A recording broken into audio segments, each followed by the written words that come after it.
जयकारा, बोल मेरे श्री गुरु महाराज की जय। बोलो साचे दरबार की जय। बोलो श्री अनंतपुर वासी भगवान की जय। जिन्हें मानुष जन्म मिल गया और फिर सत्पुरुषों की संगति भी मिल गई है तो यह उसकी बहुत खुश नसीबी है, क्योंकि सत्पुरुषों की संगति में ही ज्ञान मिलता है, विचार मिलता है, वह बुद्धि मिलती है, वह तरीका मिल जाता है जिससे वे मालिक की भक्ति करके, सेवा करके अपनी चिरकाल से बिछड़ी हुई आत्मा को परमात्मा से मिला लेते हैं। अगर सत्पुरुषों की संगति नहीं मिलती तो जिन्होंने मानुष देही को धारण भी किया है वे संसार में आकर अपना काम नहीं कर पाते और फिर 84 लाख योनियों के चक्र में फंस जाते हैं। इसलिए महापुरुष आप जैसे गुरुमुख प्रेमियों को ऐसा विचार देते हैं, ऐसा ज्ञान देते हैं कि आप भले ही संसार में रहो, जहाँ भी रहो, महापुरुषों के बनाए हुए 5 नियमों की पालना करते रहो। गुरुमुखों, इन नियमों की पालना करने से बहुत लाभ है। क्या लाभ है? भक्ति का लाभ है। इन नियमों का श्रद्धा, प्रेम और विश्वास के साथ पालन करने से ही भक्ति मिलती है और जीवात्मा का कल्याण होता है। यह एक सौभाग्यशाली अवसर है जो कि गुरुमुखों को मिला हुआ है, इसलिए इससे पूरा लाभ उठा लो। महापुरुष फरमाते हैं, दोहा। श्री आरती पूजा सत्संग सेवा सुमिरन और ध्यान, श्रद्धा सहित सेवन करे निश्चय हो कल्याण। महापुरुषों ने गारंटी दी है कि इस अवसर को प्राप्त करके जो पूरा लाभ उठा लेगा, इन 5 नियमों को हितचित से नित्य प्रति करेगा, उसकी सुरती मालिक के चरणों में लगी रहेगी। आखिर में जहाँ सुरती लगी होगी वैसे ही विचार होंगे और वही इसे जाना होगा। अगर सुरती मालिक के चरणों में लगी रहेगी तो मालिक के धाम में पहुँचेगा। इसकी आत्मा जो बहुत समय से 84 लाख योनियों के बंधन में फंसी हुई है, वह इस बंधन से आज़ाद होकर मालिक के धाम में जाकर सुख स्वरूप हो जाएगी। मालिक से मिलकर बहुत ही शांति, आनंद से भरपूर हो जाएगी और मानुष जन्म को धारण करने से उसका मकसद भी पूरा हो जाएगा। गुरुमुखों को वही सौभाग्यशाली अवसर मिला हुआ है कि वे जहाँ भी रहते हैं, जिस प्रकार भी रहते हैं, भक्ति के 5 नियमों की पालना करते हैं। इस प्रकार उनकी आत्मा का कल्याण होते हुए देखकर, मानुष जन्म के मकसद को हासिल करते हुए देख महापुरुषों को बहुत खुशी होती है। इस लंगर भवन के उद्घाटन की सभी गुरुमुखों को बहुत बहुत बधाई हो। पुनः आपने फरमाया, सबने सुना हुआ है कि मूंग की दाल रात के समय रोज लंगर में बनती है। यह दाल स्वर्ग के 36 प्रकार के व्यंजनों से बढ़कर मीठी व स्वादिष्ट होती है। इसे हर रोज खाने से ना मन उकताता है और ना ही यह किसी प्रकार का नुकसान करती है और सबको हजम हो जाती है। लंगर में इसे सर्वश्रेष्ठ स्थान प्राप्त है। अब हम भी इसी मूंग की दाल का भोग लगाएंगे। यूं तो प्रसाद बांटने के लिए और भी कई कुछ बनवाया गया था, परंतु श्री प्रभु जी की मौज को देखते हुए लंगर वाले गरम गरम दाल ले आए। आपने उसे ठंडा करने के लिए एक बड़े थाल में डाला और बड़े ही प्रेम से इस अमृत तुल्य दाल का भोग लगाया। महात्मा सुखात्मानंद जी ने श्री चरणों में विनय की, प्रभु यह दाल कह रही है कि मेरा स्थान कहाँ है। एक बार मैं श्री प्रभु जी के साथ लंदन गया तो वहाँ पर मूंग की दाल बनी हुई थी। मैंने कहा, भाग्य भरी, हम तो प्लेन में आए हैं और तू हमारे से पहले यहाँ कैसे पहुँच गई। हाँ, तो श्री प्रभु जी ने तेरा स्थान सर्वोपरि बनाया। इसलिए जहाँ जहाँ भी श्री प्रभु जी और उनके प्रेमी कृपा करते हैं तो उस पहले से ही बनकर तैयार रहती है। ऐसा लग रहा था कि अपनी महिमा होती देख मूंग की दाल भी गौरव से सिर ऊंचा किए अपने भाग्यों की सराहना करती ना थकती थी। आपने रोटी पकाने वाले लंगर का भी नवनिर्माण करने का आदेश दिया। यहाँ भी लकड़ी के ईंधन के स्थान पर गैस द्वारा चलित लोहो लगाई गई। सेवा करने वाले सेवकों को गर्मी और धुएं का एहसास तक नहीं होता। पर्वों पर अत्यधिक संगत आ जाने के कारण एक खुले स्थान पर बड़ा लंगर बनाया। एक अलग कमरे में रोटी पकाने वाली मशीन भी लगा दी गई। दर्शनार्थी संगते तथा शरणागत गुरुमुख श्री सद्गुरुदेव जी महाराज की समय परिवर्तन के साथ साथ परिवर्तित रचना को देखकर आश्चर्यचकित होते। आध्यात्म की विज्ञान से तुलना करना सूर्य को दीपक दिखाना है। महापुरुष युग परिस्थिति अनुसार आश्रमों में सुख सुविधाओं के साधन जुटाते हैं ताकि जीव सरलता से अध्यात्म पथ पर अग्रसर हो। शिमला पार्क। श्री सद्गुरु दाता दयाल जी की मौज एक आदित्य एवं अनुपम उद्यान बनाने की उत्सुकता भरने लगी। यह स्थान आवास स्थान से थोड़ा दूर पहाड़ी नुमा आकार में था। वैसे तो श्री प्रयाग धाम की सारी जमीन ही पथरीली एवं चट्टानी थी। इतने बड़े बड़े पत्थर शायद पर्वतीय क्षेत्र में भी कम ही मिलेंगे। यहाँ पर पहुँचने के लिए मार्ग में ढलान से ऊपर चढ़ने का मार्ग बिल्कुल पर्वत की चढ़ाई जैसा है। यह स्थान श्री प्रयाग सरोवर की ऊपरी जगह पर बना हुआ श्री प्रयाग शांति भवन के ऊपर के स्थान पर है, अर्थात यह काफ़ी ऊंचाई पर स्थित है। यहाँ पर आपने स्वयं ही इसकी रूपरेखा तैयार करवाई।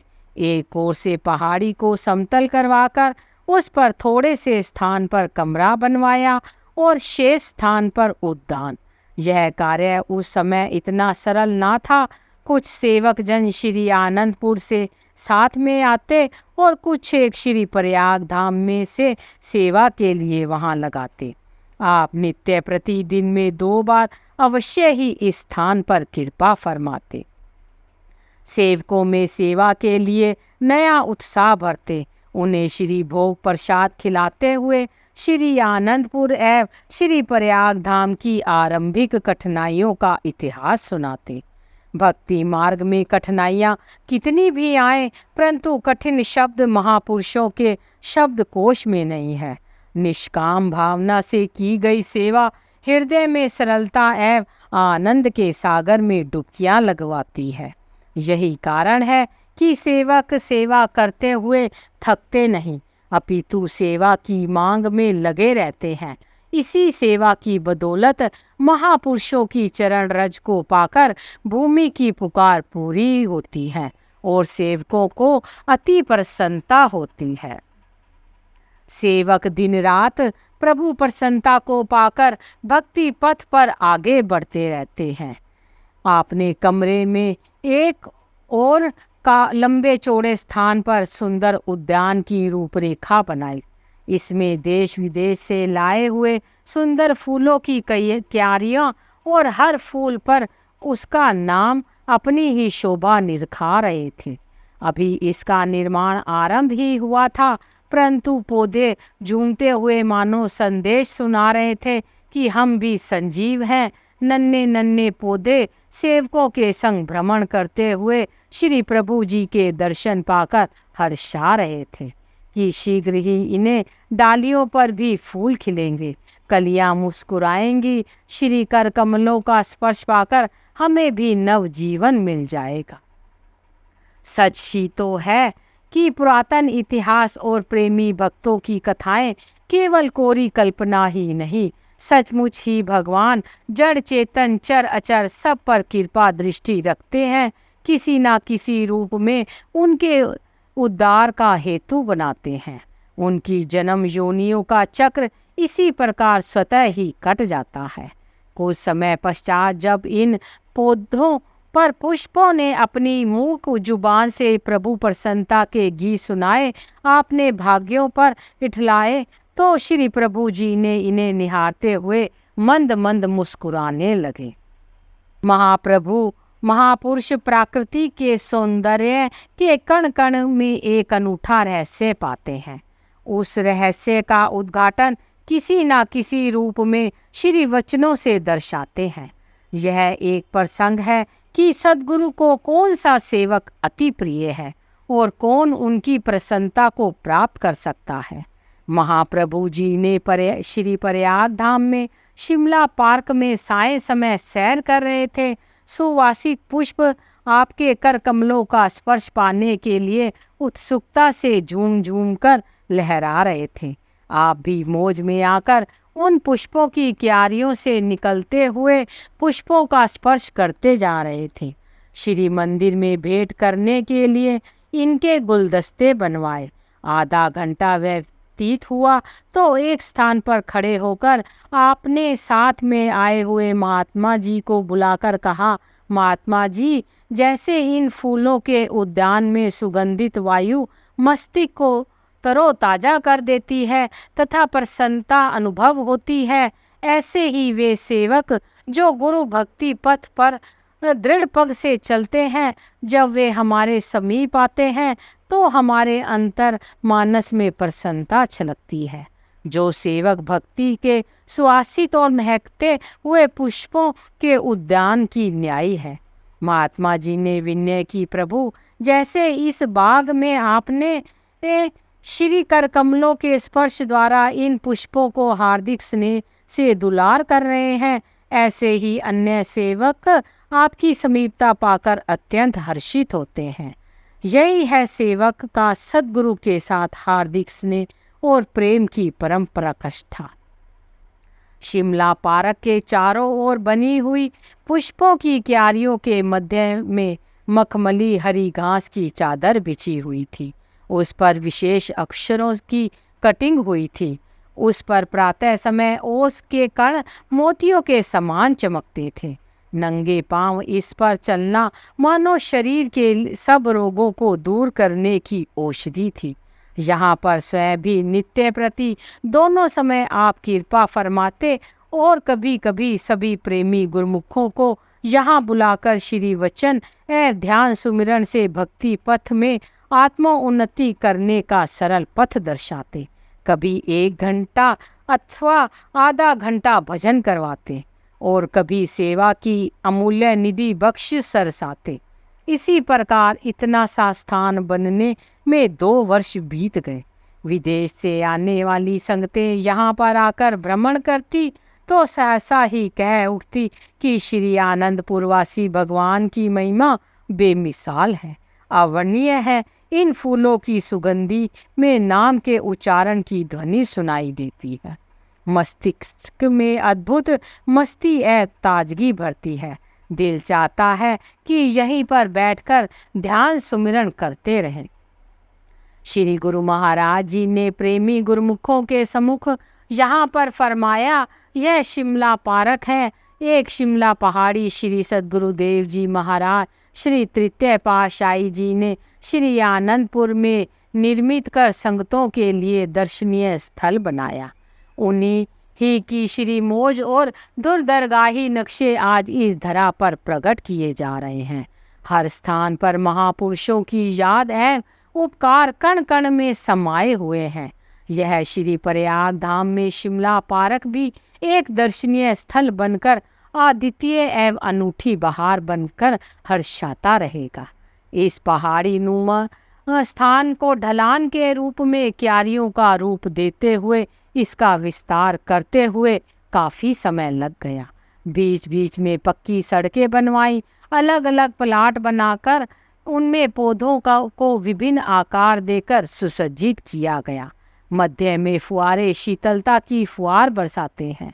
किनारों पर तथा कुछ अन्य स्थानों पर लगे नारियल के पेड़ समुद्र के समीप होने का संकेत दे रहे हैं। आमों के पेड़ों पर कोयल की कूकू अमराइयों में गूंजती है। एक प्लाट में सूर्य की किरणों की न्यायी क्यारियां बनी हुई है। इस प्रकार हर प्लॉट में अलग अलग बने मनमोहक डिजाइन स्वयं में एक में अनेकता का रंग लिए हुए हैं। चारों ओर की दीवारों को अनेक प्रकार के रंग बिरंगे चित्रों से सजाकर इसकी शोभा को चार चांद लगा दिए गए हैं। इसकी सुंदरता और साफ सफाई को देखकर एक बार विदेश से आए हुए एक प्रेमी ने विनय की, प्रभु, जो माली आपके बगीचे में सेवा करते हैं आप उन्हें कितना परिश्रमिक देते हैं। आपने फरमाया, जो हमारे पास सेवा करते हैं हम उन्हें वह अनमोल दात प्रदान करते हैं जो तीनों लोकों में कोई नहीं दे सकता। हम उन्हें भक्ति की अमोलक दात से माला माल कर देते हैं। कहा भी है, भक्ति धन सतगुरु बख्शी, बख्श रहे दिन रैन, जो आवे चरणान में पावे सुख और चैन। भक्ति सुख का मूल है, भक्ति सुख की खान, जाके हृदय भक्ति बसे पावे पद निर्वाण। यहाँ पर श्री सद्गुरुदेव जी महाराज कई बार प्रेमी गुरुमुखों को बुलाकर इस उद्यान में विचरण करते। सभी गुरुमुख श्री दर्शन का आनंद लेते हुए पीछे पीछे चलते हुए परस्पर गुणगान करते हुए कहते कि श्री प्रभु जी की आत्मिक आनंद के साथ साथ हमारे लिए मनोरंजन के साधन भी जुटाते हैं। कई बार यहाँ पर समीप बिठाकर साय समय नाश्ता करवाते, स्वयं भी भोग लगाते और सबको खिलाते। कई बार यहाँ पर सबको भजन पर बिठाते और मौज में आकर श्री वचनों की अमृत वृष्टि करते। एक बार ये वचन फरमाए, महापुरुष आकर्षण युक्त स्थान का निर्माण किस लिए करते हैं? ऐसा नहीं है कि यहाँ केवल मनोरंजन के लिए आओ और समय को मन के ख्यालों से बिताओ। यह आकर्षण का केंद्र आत्मा को प्रफुल्लित करने, उसे आत्मिक आनंद में गोता लगाने और मानसिक सुख प्रदान करने के लिए बनाया जाता है। यहाँ का वातावरण सत्पुरुषों की मधुर स्मृतियों, लीलाओं और उनकी दिव्यता से भरा होता है। यहाँ पहुँचते ही प्रत्येक प्राणी इस वातावरण को अंतर्मानस में अनुभव करता है। शुद्ध वायु शुद्ध विचार उत्पन्न करती है। यही विचार शुद्धता को पाकर शरीर, मन और आत्मा को प्रभावित करते हैं। जीव अपने आप को सब ओर से सेहतमंद अनुभव करता है, जैसा कि सभी गुरुमुख प्रेमी इस समय स्वयं ही इसे अनुभव कर रहे हैं। इस स्वर्णिम अवसर से लाभ उठाना ही सबका परम कर्तव्य है। सभी प्रेमी गुरुमुख समय समय पर विशेष कृपा को पाकर श्री प्रभु जी का गुणगान गाते और अपना सौभाग्य मनाते। प्रकृति के प्रांगण में वायुमंडल में परिवर्तन का मुख्य स्रोत है पेड़ पौधों का आरोपण और उद्यान। आपने श्री मंदिर जी के परिसर से बाहर भक्तों की ओर सड़क के किनारे कुछ पेड़ लगवाए। मुख्य प्रवेश द्वार के सामने एक बहुत ही खूबसूरत रंग बिरंगी टिमटिमाती हुई लड़ियों और फुहारों से सुसज्जित एक उद्यान बनवाया। अंदर घूमने के लिए चौड़ी पक्की सड़कें बनवाई। चारों ओर रंग बिरंगे पुष्पों के पौधे लगवाए।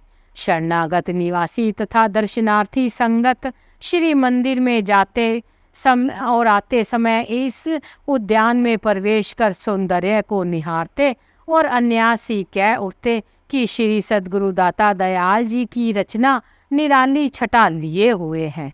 यहाँ की सुगंधी युक्त मस्त हवा मस्ती में झुमझुमाती हुई मस्त बना देती है। आपने यहाँ के प्राकृतिक सौंदर्य को बढ़ाने और वायुमंडल को सौरभ युक्त बनाने के लिए भक्तों के निवास स्थान के समीप कई अन्य छोटे उद्यान एवं पार्क बनवाए। इनमें अनेक प्रकार के सुगंधित पुष्पों के पौधे लगवाए और हरी हरी घास की आकृतियां बनवाई।